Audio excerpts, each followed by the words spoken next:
नमस्कार, जय हिंद, वंदे मातरम। आप सभी विद्यार्थियों का स्वागत है आपके अपने यूट्यूब प्लेटफॉर्म उदय एजुकेशन में। विद्यार्थियों, आज के इस वीडियो में लेके आया हूँ अर्धवार्षिक परीक्षा की दृष्टि से इम्पोर्टेंट कक्षा 9वीं का सूचना प्रौद्योगिकी यानी कंप्यूटर विषय का पेपर, जिसका पेपर है वो राजस्थान के विद्यार्थियों के लिए 14 दिसंबर को होने वाला है। उसकी दृष्टि से वेरी वेरी मोस्ट इम्पोर्टेंट ये प्रश्न पत्र रहेगा। तो विद्यार्थियों, इस प्रश्न पत्र को अंत तक देखिएगा, इसे ज़्यादा से ज़्यादा शेयर और लाइक ज़रूर कीजिएगा। चलिए इस वीडियो की शुरुआत करें। उससे पहले आप कहाँ से इस वीडियो को देख रहे हैं वो भी कमेंट करके ज़रूर बताइए। पहला प्रश्न है, कंप्यूटर से जुड़े सभी भौतिक भाग जिन्हें देख सकते हैं व छू सकते हैं कहलाते हैं। सॉफ्टवेयर, हार्डवेयर, प्रोग्राम, इनमें से कोई नहीं। तो विद्यार्थियों, उन्हें हार्डवेयर कहते हैं। ठीक है ना, ऑप्शन ब इसका सही आंसर रहेगा। फिर उसके बाद में दूसरा प्रश्न है, विंडोज़ में किसी फाइल को डिलीट करने पर वह फाइल कहाँ जाती है।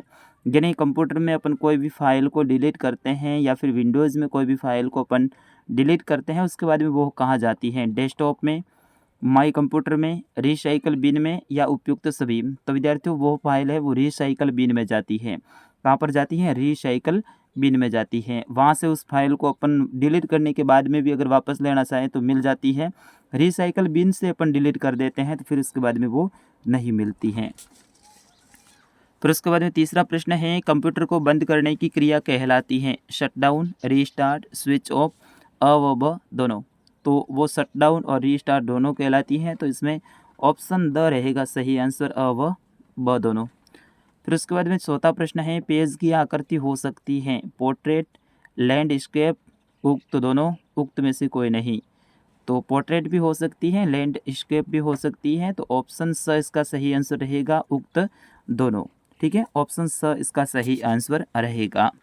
फिर उसके बाद पांचवा प्रश्न है, नेटवर्कों का नेटवर्क कहलाता है LAN, MAN, VAN या फिर इंटरनेट। तो विद्यार्थियों, नेटवर्कों का जो नेटवर्क है वो इंटरनेट कहलाता है। क्या कहलाता है? इंटरनेट। तो ऑप्शन द इसका सही आंसर रहेगा। फिर उसके बाद में आगे के प्रश्न देखिए, अति लघुतरात्मक प्रश्न है। प्रश्न संख्या 6 से 15 तक प्रत्येक प्रश्न है आपके 2-2 नंबर का रहने वाला है। इसमें छठा प्रश्न है, बाइनरी डिजिट क्या होती हैं। आपको बताना है कि बाइनरी डिजिट क्या होती हैं। तो यह डेटा की सबसे छोटी इकाई है जिन्हें 0 या 1 के रूप में लिखते हैं, उन्हें कहते हैं बाइनरी डिजिट। यानी ये डेटा की सबसे छोटी इकाई होती है।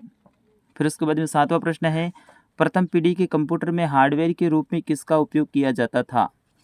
आपको बताना है प्रथम पीढ़ी के रूप में हार्डवेयर का उपयोग है वो किया जाता था। तो इसमें वैक्यूम ट्यूब का उपयोग किया जाता था। किसका? वैक्यूम ट्यूब का। विद्यार्थियों, इस प्रश्न पत्र को पूरा देखना है, सारे प्रश्न महत्वपूर्ण हैं। और अभी तक आपने वीडियो को लाइक नहीं किया, लाइक कर दीजिएगा, इससे ज़्यादा से ज़्यादा शेयर और चैनल को भी सब्सक्राइब करना है। चलिए अगला प्रश्न है, प्रश्न संख्या 8। ENIAC और EDVAC कंप्यूटर की किस पीढ़ी के उदाहरण हैं। तो विद्यार्थियों, ये प्रथम पीढ़ी के उदाहरण हैं। फिर उसके बाद में अगला प्रश्न है, विश्व का प्रथम माइक्रो प्रोसेसर कौन सा है। तो विश्व का प्रथम माइक्रो प्रोसेसर है वो ईटेल है। कौन सा है? ईटेल। ईटेल 4004, ये 1971 में आया था। कब आया था? 1971 में। फिर उसके बाद 10वां प्रश्न है, भारत का पहला सुपर कंप्यूटर कौन सा है। तो भारत का पहला सुपर कंप्यूटर है वो परम है। कौन सा है? परम 8000 और ये आया था 1991 में। कब आया था? 1991 में। फिर उसके बाद में अगला प्रश्न है, आईसी का पूरा नाम है। आईसी का पूरा नाम है तो इंटीग्रेटेड सर्किट इसका नाम है। फिर उसके बाद में अगला है, स्पीडोमीटर, घड़ियाँ, विद्युत मीटर, थर्मामीटर आदि किस कंप्यूटर के उदाहरण हैं। तो ये है एनालॉग कंप्यूटर के उदाहरण है, एनालॉग। ठीक है, एनालॉग। फिर उसके बाद में अगला प्रश्न है, कीबोर्ड में कुल कितनी फंक्शन कीज होती हैं। तो कीबोर्ड में कुल 12 की होती हैं, जिसमें F1 से लेकर F12 तक होती हैं। कितनी होती हैं? 12। और कौन कौन सी होती हैं? F1 से लेकर F12 तक, यानी F12 तक। फिर उसके बाद में अगला प्रश्न है, रोम तथा राम का पूरा नाम लिखिए। तो रैम, रैंडम एक्सेस मेमोरी। रोम का होता है रीड ओनली मेमोरी। फिर उसके बाद में WWW का आविष्कार किसने किया था। तो इसका आविष्कार है वो टिम बर्नर्स-ली ने किया था। कब, किसने किया था? टिम बर्नर्स-ली ने। और कब किया था? 1989 को किया था, ठीक है ना। मार्च का महीना था, वो भी आपको याद रखना है। फिर उसके बाद में अगला प्रश्न है लघुत्तरात्मक प्रश्न 16 से लेकर 20 तक। प्रत्येक प्रश्न है वो आपके 3-3 नंबर का रहने वाला है। तो 16 प्रश्न है, कोई 6 इनपुट डिवाइस के नाम लिखिए तथा प्रत्येक का एक लाइन में वर्णन कीजिए, ठीक है ना। फिर उसके बाद में अगला प्रश्न है, उससे पहले इसका आंसर देख लेते हैं। तो विद्यार्थियों इसका सही आंसर होगा, इनपुट डिवाइस की बात हो रही है तो game pad, joysticks, light gun आदि हो जाएंगे, ठीक है। इसमें ये आपके इनपुट डिवाइस हो जाएंगे। इसमें computer, mouse, scanner, camera, joysticks, microphone, keyboard, ये सारे के सारे क्या है? इनपुट डिवाइस है। फिर उसके बाद में अगला प्रश्न है प्रश्न संख्या 17।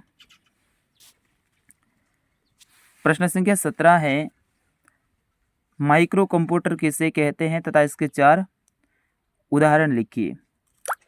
प्रश्न है, माइक्रो कंप्यूटर किसे कहते हैं तथा इसके 4 उदाहरण लिखिए। तो बिल्कुल ये प्रश्न आपके लिए बहुत इंपॉर्टेंट रहने वाला है। तो इसका सही आंसर होगा आधुनिक desktop computer, video game, laptop, tablet, PC व कई प्रकार के जो हैंड हेल्ड डिवाइस हैं जिसमें मोबाइल फ़ोन, पॉकेट, कैलकुलेटर आधुनिक सिस्टम है। इन सब से ऊपर दी गई परिभाषा के अनुसार माइक्रो कंप्यूटर के नाम से इन्हें जाना जाता है। फिर उसके बाद में अगला प्रश्न है, कंप्यूटर की कोई 4 विशेषताएं लिखिए तथा प्रत्येक का एक लाइन में वर्णन कीजिए। आपको लिखनी है कंप्यूटर की 4 विशेषताएं। फिर उसके बाद में अगला प्रश्न है, अगला प्रश्न है डायलॉग कंप्यूटर तथा डिजिटल कंप्यूटर के 2 अंतर लिखने हैं। फिर उसके बाद में 20वां प्रश्न है सुपर कंप्यूटर की विशेषता बतानी है।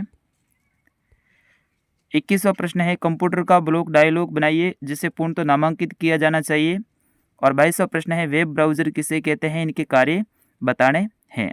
वेब ब्राउज़र किसे कहते हैं और इनके क्या क्या कार्य हैं वो आपको बताने हैं। तो विद्यार्थियों इस तरह से आपके ये कंप्यूटर के प्रश्न आने वाले हैं। इनका स्क्रीनशॉट आप चाहे तो ले सकते हैं। सारे के सारे प्रश्न हैं। ये देखो रैम और रोम का नाम, तो इसमें रैम का क्या है? रैंडम एक्सेस मेमोरी, और रोम का है रीड ओनली मेमोरी। तो ये नाम आप याद रखना। और इसमें देखिए अवसर के ये प्रश्न है, इनको भी अच्छे से आप देख लीजिए और आप चाहे तो इनके स्क्रीनशॉट भी ले सकते हैं। तो विद्यार्थियों कक्षा 9 के अर्धवार्षिक के सभी विषय के पेपर मैं इसी चैनल पे अपलोड करने वाला हूँ। वे पेपर देखने के लिए आप हमारे चैनल के साथ में बने रहें। फिलहाल इस वीडियो में बस इतना ही। मिलते हैं अगले वीडियो में, तब तक के लिए मुझे अनुमति दीजिए। नमस्कार, जय हिंद, वंदे मातरम।